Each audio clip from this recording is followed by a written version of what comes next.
guys! Welcome back to my YouTube channel.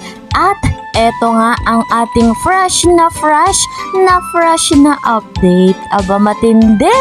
Dahil sa videong ito, mapapanood natin yung realization ni Kalingap Edu na sa dinami-dami niya na nga pong natulungan, nabigyan ng financial assistance, ay na-realize niya na ready na pala siyang bumuo ng isang pamilya. Aba matindi, ready nang magkaroon ng asawa. Yes naman, ganyan talaga si Papa Eds. Talagang masasabi nating power. Aba, at eto nga ang tanong, pabor na kaya kay Viancy na maging may bahay ni Kalingap Edu? So guys, yan ang ating panoorin at talakayin sa videong ito. Bago tayo magpatuloy, good morning, good evening everyone mga Kalingap. Saan man po kayo ngayon naroroon, Mapa Luzon, Visayas, Mindanao, Mapa OFW. Ayan, sana po ay nasa maganda kayong kalagayan. December na nga po, talagang malamig ang panahon. Sana ay hindi po kayo nagkakasakit.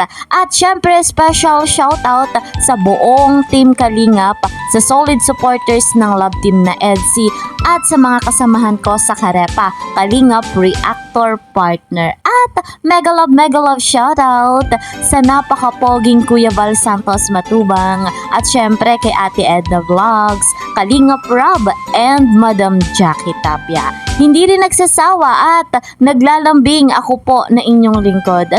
Please po subscribe, like and share my videos. And don't forget, para laging updated, click the notification bell. So guys, dito na tayo sa ating update kung saan nagkaroon ng interview dito kay Kalingap Edu. Maganda to at masayang pangyayari kung saan si Papa Eds talagang na-realize niya na handa na siyang bumuo ng pamilya. Handa na siyang magkaroon ng asawa at magkaroon ng mga anak. Syempre naman, narito, panoorin natin. Credit to the owner of this video, Kalingap Norman. Diba? Ay, pagod nga. Grabe tayo mabibigyan yan ah. Oo, grabe. Pagod nga ng panahonan eh. Sobrang hirap mo para Isang pagod. Dami natin kailangan bigyan. Pag ganitong talaga end of year. End of the year. Oo, ibang klase. Wala nang isang pahinga eh.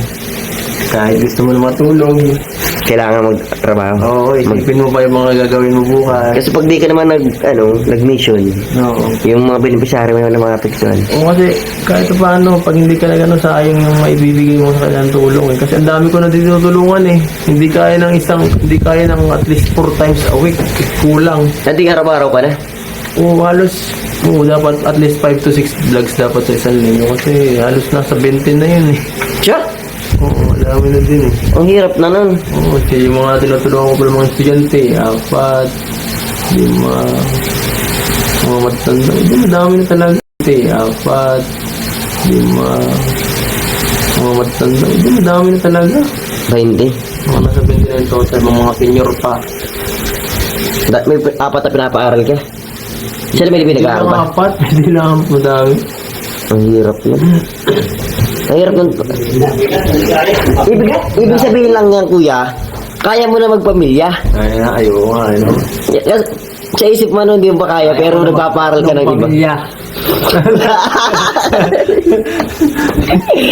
Sobrang responsable. Nasobrahan. Nasobrahan naman yun. Bakit naman 3? Nasobrahan guys. Kalingap ito, kaya na palang magpamilya. Bakit? Hindi niya agad na-realize. Ngayon niya lang na-realize, ang dami niya palang beneficiary. Oo nga, no? Iisip mo, ay di ko pa kaya. Tapos biglang iisipin na yung palang tutulong mo, ang dami din. Ang dami. Wala talaga eh. Kaya na pala. Hanip mo. Kahit nga minsan si Kuya Jun, nangihingi sa akin eh. Oo. Dinadaan niya lang sa palinis-linis sa sasakyan. Oo. Tama, pagpunta namin na naman sa Hong Kong, alam mo na yan eh. Ay, Alam na this. mapahungkong sila. Ay, kasama ka sa umaw? Dito. Yun lang. Mahanap ba ako ng dadilig sa tago? Huwag ka nang umalis sa Pilipinas, Mang Jun. Dito lang tayo. Ando yung pamangkin ko sa iyo. Kuya Jun, kailangan ka dito ng karamihan. Kailangan ka namin dito. Kailangan ako ni Rabay. Kailangan ni Rabay? Oo. Mabigat ka. Mabigat Bigat ka. na. Hindi namin kaya. Hindi ka naman pwede magbuhat pa. Sino? Hindi pa pwede magbuhat yan. Ililipat yung ano, yung Ay, sakyan. hindi, yung gate. Bakal. Yung bakal ng gate. Iba nakasandaan. Mabigat yun. Bakal na alin? Yun, Pang-apat dapat. Hindi naman kayo pwede magbuhat. Magbubat talaga, sulit din. Grabe. Bakal? Yung mga Ano, Pedilo? Si Kuya Edon, na-realize na kaya na pala niya magpamilya. Oo. Kasi, ang dami niyang beneficiary. Tingnan mo, parang anak na niya yun, mga yan eh. Oo, beneficiary niya, mga anak na niya yan eh. Tatay siya. Oo. Di pwedeng kuya lang. Ayun kaya. Parang gano'n nga eh. Parang, kasi parang responsibilidad na yun eh. Nag-dante vlogger, gano'n na talaga may isip mo eh. Pagka nakikita mo silang ano, nakakaawa din man eh. Oo. Ay, Di mas lalo na yan kapag magkaanak ng tunay. Pamilya ng tunay. Saka ano, Tsaka ano, pag ibang naalagaan mo, sarili mo pa kayo. pamilya. Oo. Sarili mo pa kayo takong. Baka walang tulugan ng pag ganyan. Ibig sabihin lang niya, kung may 6 na araw ka na ngayon wala pang asawa, nakareserve pala niyo yung isang araw para sa magiging pamilya mo. Hindi lang isang araw yan, sigurado. Marami. Lalagyan na ng family time. Oo. Family vlog. Mapakamali time ka na rin. Yes, kailangan na yan eh. Bible study sila ngayon, ano pa lang. So ayun, napakalinaw guys, mga kalingap, talagang napakabuti ng puso ni Papa Eds. Napakarami ng beneficiary, may mga estudyante, may mga senior citizens. Ano po, talagang ganyan si Papa Eds. May pusong kalingap. Kaya talagang deserve ni Kalingap Edu na patuloy din nating i-marathon yung kanyang vlogs. Nang sa ganon, may magamit pa siya na maibigay sa kanyang mga beneficiary. So guys, patuloy nga nating tatangkilikin yung kanyang vlog. Gayon din po, yung love team nila ni Viancy, yung vlog ng kanilang love team ay i-marathon natin. Doon nga po sa mga upload ni Kalingap Rob, i-marathon din natin yung kay Kuya Val. So guys, usapang pamilya, ano po, handa na nga si Papa Eds. Syempre kitang-kita natin yung kanyang mga ginagawa sa araw-araw sa kanyang pagbablog. Talagang handa na siyang bumuo ng pamilya. Ang tanong na lamang ay kaya na ba o ready na ba si Viancy? Alam naman natin na si Viancy ay nag-aaral pa. So, batid naman natin na hindi pa. Sapagkat kahit nasa tamang edad na siya, ano po, may pangarap pa yung bata.